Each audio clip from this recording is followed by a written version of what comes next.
Hello, my name is Russ, and welcome back to my series about making a computer in Minecraft completely out of NAND gates. Just a little recap, here are the basic Minecraft logic gates. They can be replicated using entirely NAND gates due to a couple properties of logic. The Minecraft gates can be used to make half adders and full adders for adding numbers. I do want to point out something I hadn't pointed out previously. This is not the best way to do this in Minecraft. There are much smaller, better ways that work in Minecraft, but what this is based off of how they're implemented in real life, or at least a simple version of how they're implemented in real life. Just doing direct one-to-one translation of each of the logic gates, we can create this full adder, which we can chain together taking the C out of the full adder and feeding it into the C in of the next one. We can create what's called a ripple carry adder because the carry ripples from one to the next. And what we did next is we improved the design a little bit for the gates that we use in it, and we made it stackable. Now, this adder does have an issue of it is kind of slow.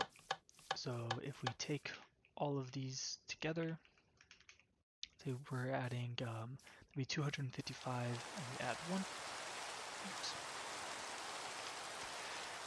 If we take 255 and we add 1, we should expect 256, but because it has to ripple all the way up, it takes a while to get there. This design is also not the most optimal, but we'll get to that in a minute. So what I've worked on since that last time is I worked on what's called a multiplexer. We will get back to that later, but I wanted to show this off first real quick. So what the multiplexer does is it takes one of these inputs, one of these 4 inputs right here, and depending on what these 2 inputs over here are, will determine which input gets sent through. These just work off of a 3-way AND gate, which is what this is. So this one will be, and then these are the inverters or the NOTs. So this one will only send a signal through if the input is on, if this control signal is off, and if this control signal is off, which would be represented by 0, 0. So then as you can see, that input is on. And you can do the same thing, just kind of copy and paste it. So here, this one will only be on if the input is on, if this control signal is off, and if this control signal is on. And you can kind of cycle through them. There's that, and then this combination gives us the second one over here. And then if both these are on, then this one over here gets sent through. These have a variety of uses. The one use could be such as for a switchboard, for a modem, or something of that nature. Another thing that can be done is, let's say you wanted to create a logic gate, actually. And you really just, for whatever reason, wanted to use these. You could program these inputs so that way, whenever the output, whatever is outputted, it will follow what you typically see for that. I feel like it's a poor way to explain it, but let me show you. So, in this case, we have it programmed to follow the AND. So, this gate is off, or this input's off, this input's off, this one's off, and this one's on. And I3, if we look over at this whole chart here, will only be on if S0 is on and S1 is on. We can turn both these on, and only when both S0 and S1 are on, the signal goes through, which is equivalent to an AND gate. So you can use this to pretty much program any 2-input logic gate for digital circuit off of this. For something as simple as an AND gate, that's not really particularly helpful, but on larger circuits it could potentially be of use.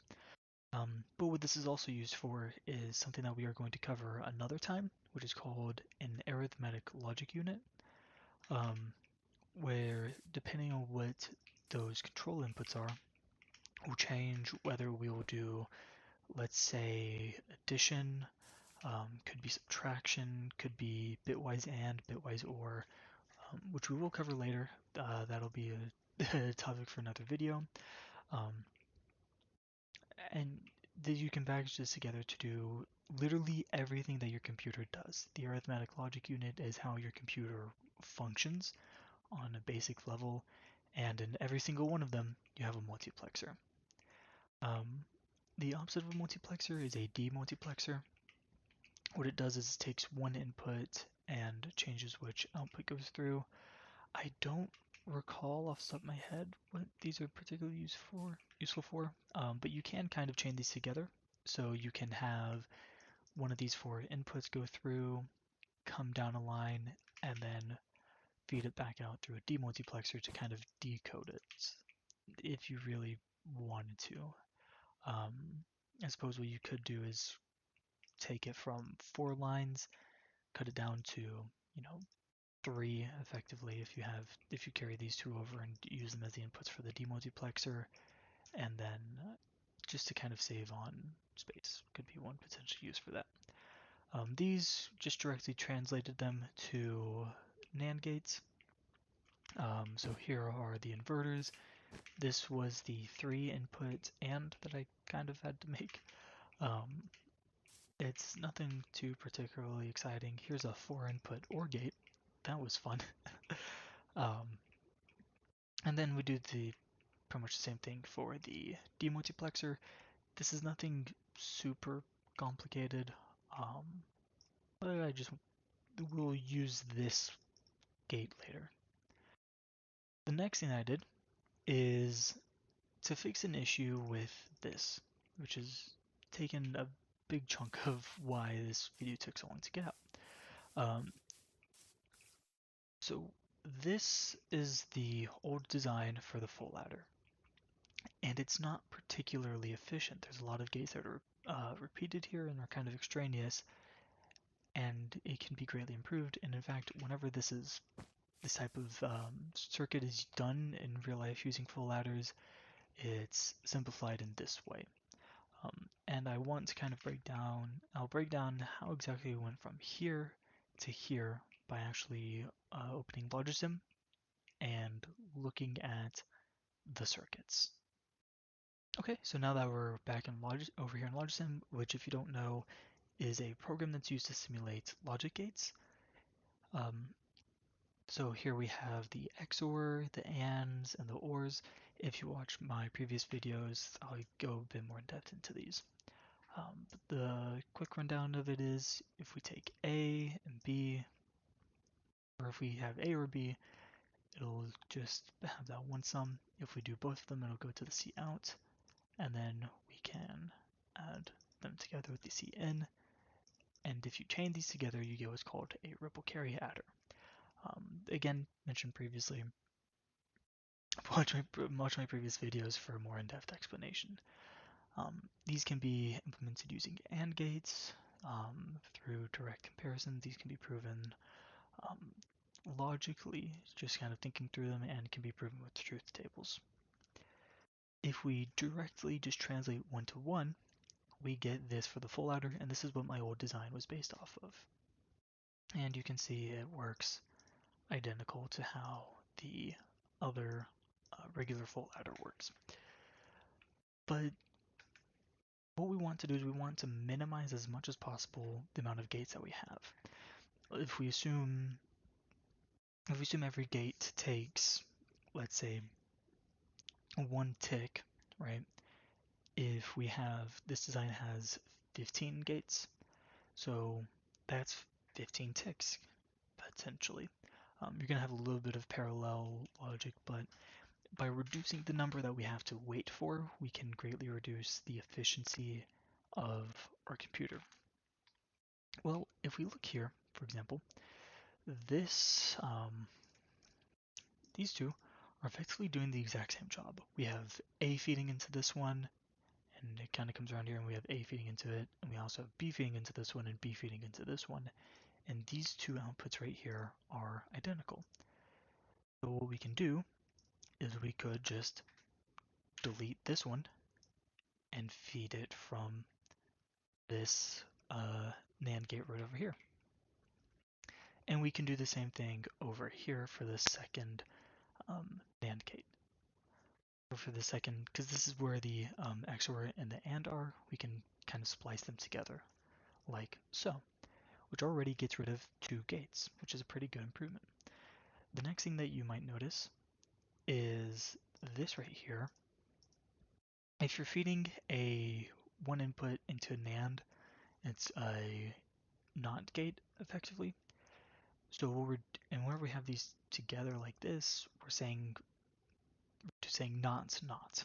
It's a double negative, so this effectively does nothing. And you can see that right here how this input is the exact same as this input, or as this output here. So what we can do is we can get rid of these two, and we have this simplified expression. This has 9 gates, which is about a 40% reduction from the original 15. This is significantly faster and can be much more compact and run much quicker, which is exactly what we want to save time, especially as we expand this out. Now, what we want to do is we want to do that in Minecraft. So the first thing that we need to do is we need to take this line right here that comes from, because this is the first NAND gate in this design. We need to take this line out here and feed it into here. We'll simplify later, but we need to feed it into here going into this OR. But because of the design of this, we really can't. I mean, if we wanted to feed from here, maybe we could put a block. Oops, nope, that's going to create a redstone clock. We can't feed it here because that's going to destroy the functionality of the gate. We can't go up 2 blocks like that. There just really isn't a good way to feed out from here. So what I did is I looked at these other designs of the improvements I made, and I realized this one is perfect for a use case.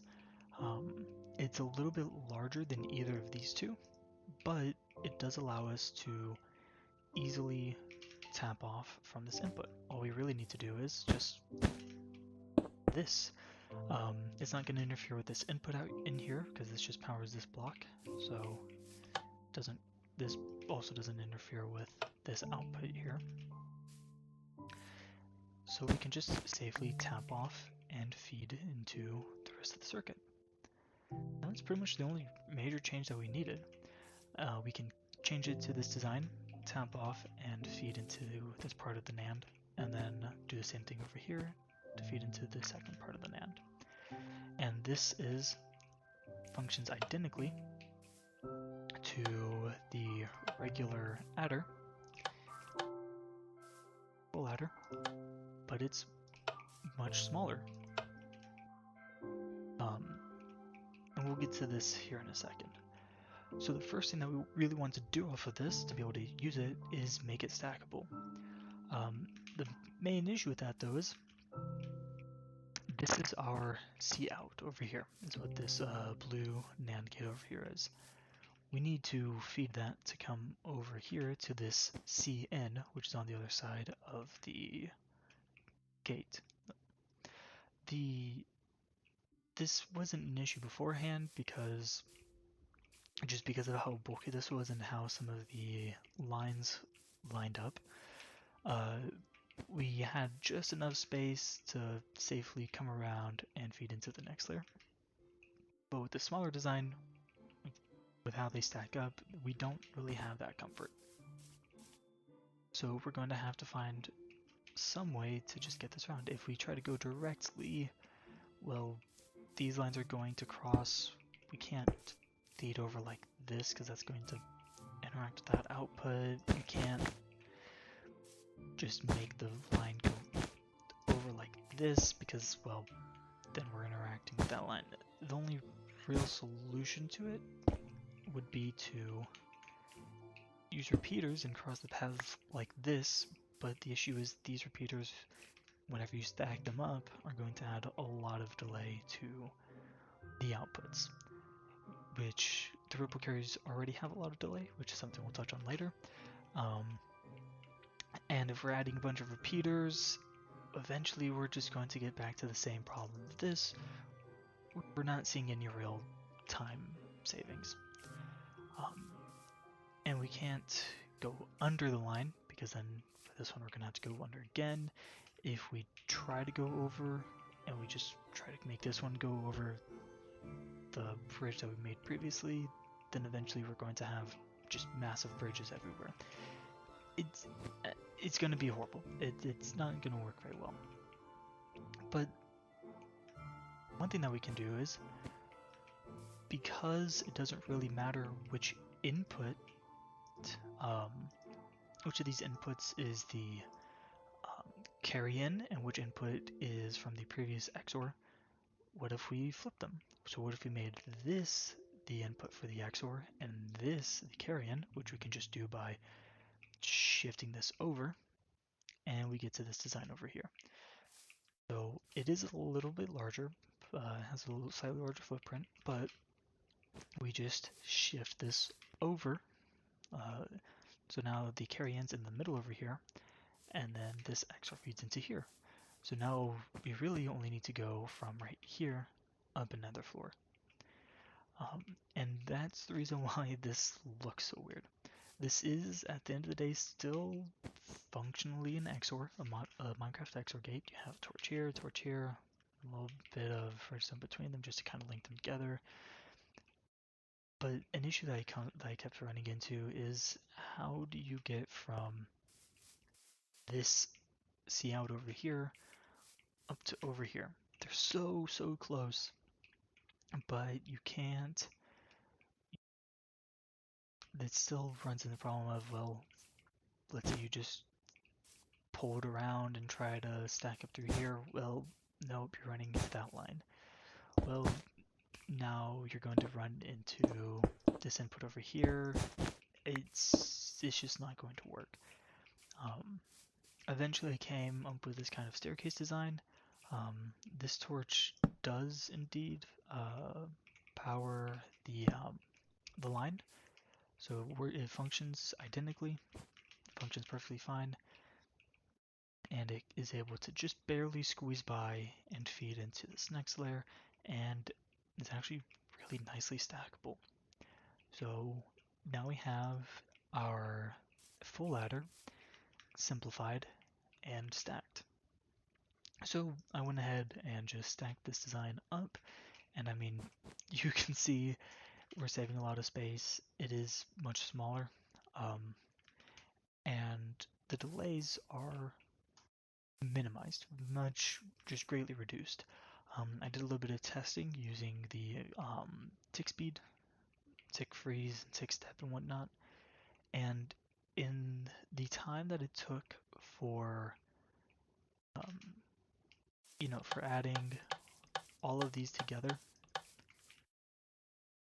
and then adding one, which is going to be the worst time case for a ripple carry adder, and the time it took to do that whole operation with this new and improved design, the first lamp over here lit up, or the first lamp down here turned off, which means we're getting just massive time improvements by minimizing the design. Okay, so we've touched on how easy addition can be just using a full adder, but not every equation is going to require addition. Some of them are going to require subtraction. But if you're just using a full adder, let's say you wanted to add 6 plus 1, going to get 7. But let's say you wanted to do 6 minus 1. How are you going to do that? Let's learn about something called 2's complement. So let's say we wanted to take 3 minus 3. This is going to give us 0. So what we can do is if we add them together, we get 6. That's not correct. Well, what if we wanted to make it a 0? Let's work backwards. So we want this lamp to be off, so let's add a 1, and then because of the ripple carry, this lamp also turns off, and then we have the 4 over here. Well, let's add 1 to the 4 there, and then we'll touch on why this is negative here in a second. Let's add 1 to this, and this is the carry out of the last bit, which we have been using for data previously, but from here on we'll stop doing that because it's really not best practice. But now ignoring that, it's 0, 0, 0, 0, which is 0. So somehow adding 3 plus this seemingly random combination of 1, 1, 0, 1, which would normally be 13 if this was an 8, gives us 0. Well, let's try something else. Let's say we wanted to do 5. Right? Let's do the exact same process. 1 plus 1, that carries, so we need to add a 2, and then that turns off, and then we add 1 over here, and then that turns off as well. So 5 plus this, plus what would normally be 11, is 0. What this is called 2's complement. What it does is we add this, it's called the signed bit usually, which just tells us that the number is negative as opposed to the data bit. So while usually we could go from 0 to 15, now we can only go from 0 to 7, but because we can also include represent negative numbers, the real range is going to be -8 to +7. And what the 2's complement does is, just by adding, this is the exact same full adder that we were using previously, we can now handle subtraction as well. So the way that it works is you take whatever number you want to subtract, or you want to make negative, I should say, and you flip all of the bits.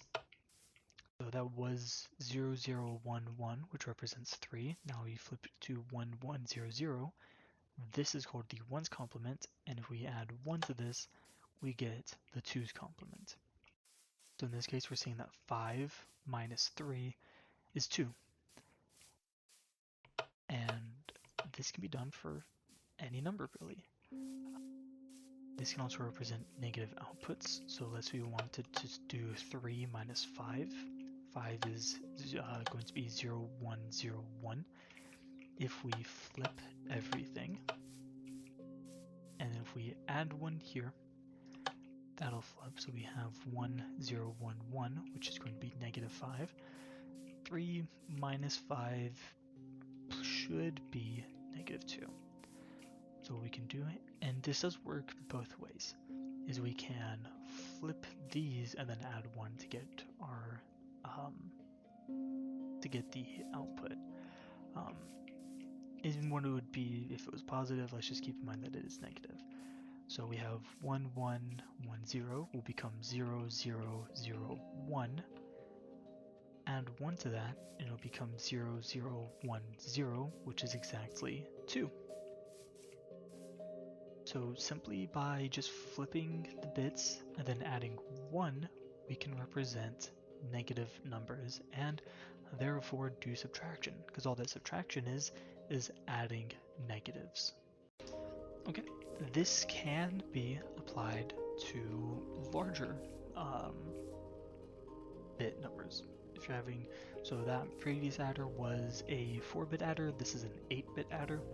So, but you can do larger numbers. So let's say you wanted to do 20, still works like normal, you could do 20 plus 5, right? And then you're going to get 25.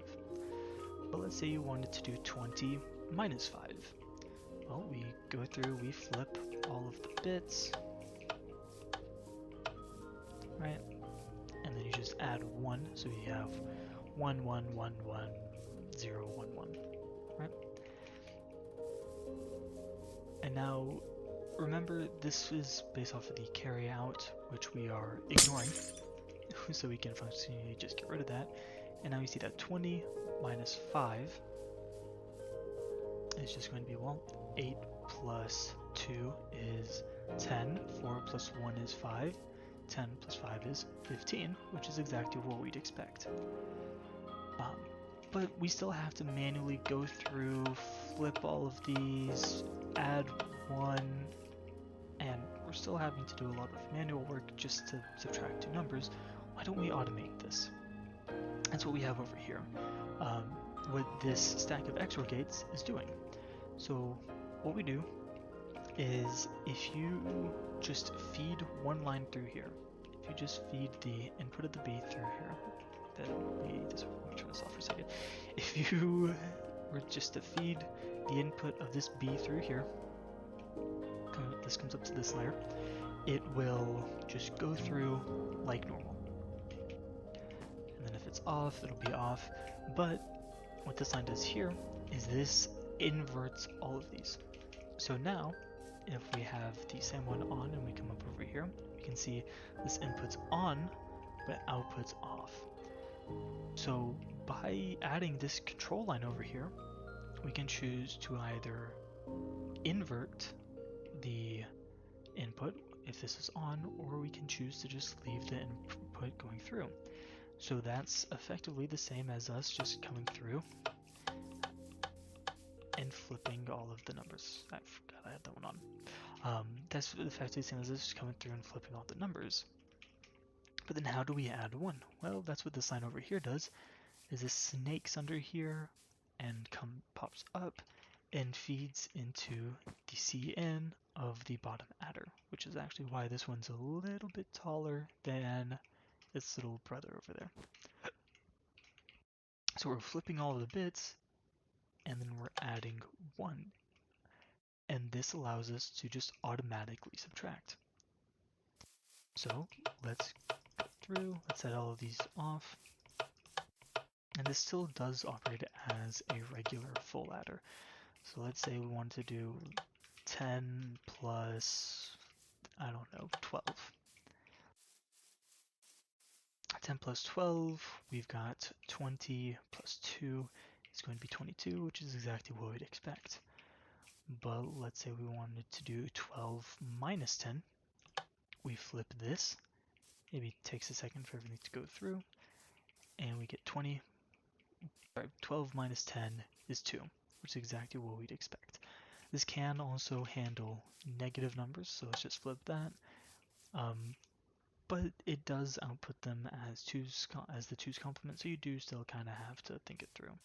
So negative, so flip all of these, so it'll become 0, 0, 0, 0, 0, 0, 0, 1, and then we add 1, so it'll be 0, 0, 1, 0, which is going to be 2.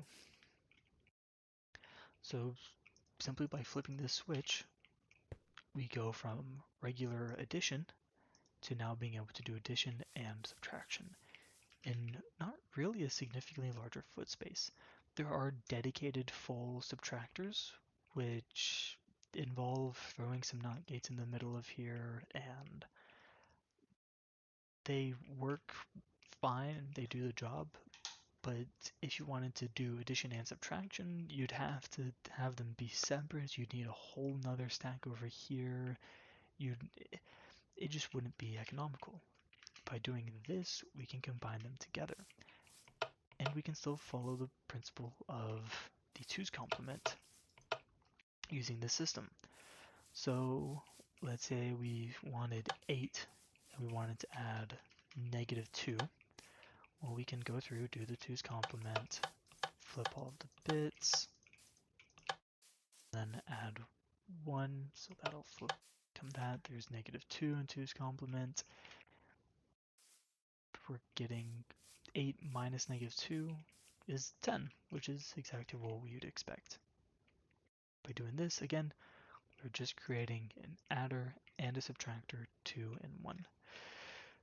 This has been a massive headache for me, I'm gonna be honest. I've spent the past 2 weeks trying to wrap my head around exactly how this works, and I've finally understood it. And I'm hoping I'm able to convey it properly, because this has been a massive headache for me, I will be honest. So now what the next steps are is there's a kind of a couple of paths that we can take. Is we can work on fully developing our ALU, the arithmetic logic unit, by taking one of these, right, and feeding it into a we could stack this up, have multiple layers to it, so we can have, the first layer represents the ones, the second layer represents the twos, then the fours, and so and whatnot. We can also work on multiplication, which is where you just add repeatedly. We could work on memory, we could work on, there's multiple different paths. I think that and there is also the path of improving this, because the ripple carry adder, even if you, um, even if you're just adding one, you're still getting just a lot of delay. Oops, let me do that.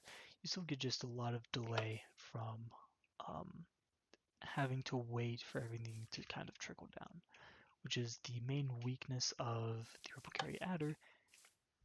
And this does apply in real life. So in real life, we've found a workaround. In Minecraft logic community has also found a workaround, but that doesn't work in real life. It relies on some redstone jankiness. So I think that'll be the next step that I want to tackle, is working on the, if I'm not correct, it's called a carry sum adder. It might be a no carry. I think it's a no carry adder, which basically calculates all of these C outs first, and then throws them in. Because regularly, the reason why the ripple carry adder takes so long is we need to wait for this one to calculate this carry. And then that has to get fed into this one, which will calculate this carry. And then that gets fed into this one, which calculates this carry. And that gets fed into... And on the scale of 8 bits, even with the currently fastest design over here, which is still very quick, just throw that on. Even though this is still very quick, comparatively, we still have to wait. And if, let's say, we wanted to make this 10 bits, 16 bits, 32 bits, 64 bits, like you'll see in modern day computers, this is going to be too low.